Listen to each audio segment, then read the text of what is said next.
Hello అందరికీ welcome back to my channel. ఈరోజు మా ఇంట్లో స్పెషల్ వచ్చేసి కాజు అండ్ బ్రింజాల్ కర్రీ అయితే ప్రిపేర్ చేశానండి.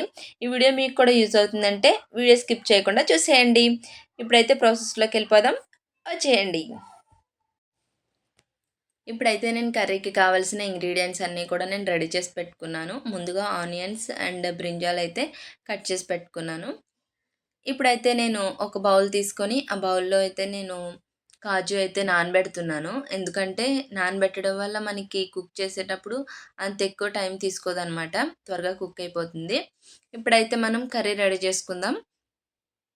ఫస్ట్ ఒక బాండిని తీసుకుని దాంట్లో ఆయిల్ అయితే వేసుకున్న ఆయిల్ మనకి హీట్ ఎక్కేంత వరకు కూడా ఉంచాలి.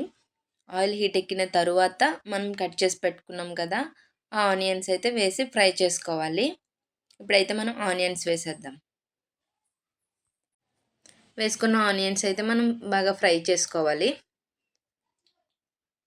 బ్రౌనిష్ కలర్లో రావాలన్నమాట మనకి.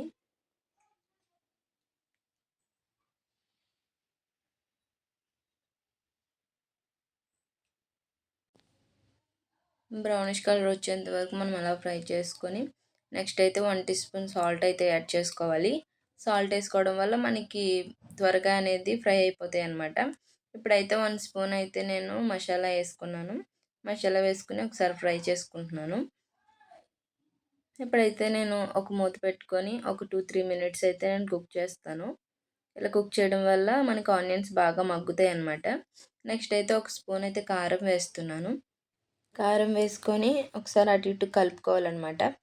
కలుపుకొని మళ్ళీ ఒకసారి అయితే దానికి మూత పెట్టుకొని ఒక 3-2 మినిట్స్ మళ్ళీ కుక్ చేయాలన్నమాట.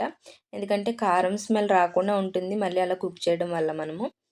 నెక్స్ట్ అయితే మనం కట్ చేసి పెట్టుకున్న వంకాయ పీసెస్ని అయితే మనం ఫ్రై చేసి పెట్టుకున్న ఆనియన్స్లో అయితే వేసేసుకోవాలన్నమాట. వేసుకున్న తర్వాత అలా వదిలేయకూడదు, అటు ఇటు కలపాలన్నమాట. అలా కలిపితేనే ఆ పీసెస్కి మనకి కారం అనేది పడుతుంది, లేదంటే పట్టదనమాట, ఇంకా టేస్ట్ మారిపోతుంది. ఇప్పుడైతే ఒక మూత పెట్టుకొని ఒక 3-4 మినిట్స్ మళ్ళీ కుక్ చేయాలన్నమాట. అలా కుక్ చేయడం వల్ల మనకి వంకాయ పీసెస్ అనేది మనకి మగ్గుతాయి. నెక్స్ట్ అయితే కాజు వేసేసుకోవాలి. కాజు వేసుకున్న తర్వాత ఒకసారి మళ్ళీ కలపాలి. కలిపిన తర్వాత మళ్ళీ మూత పెట్టి దాన్ని కూడా ఒక 3-4 మినిట్స్ మనం కుక్ చేయాలి.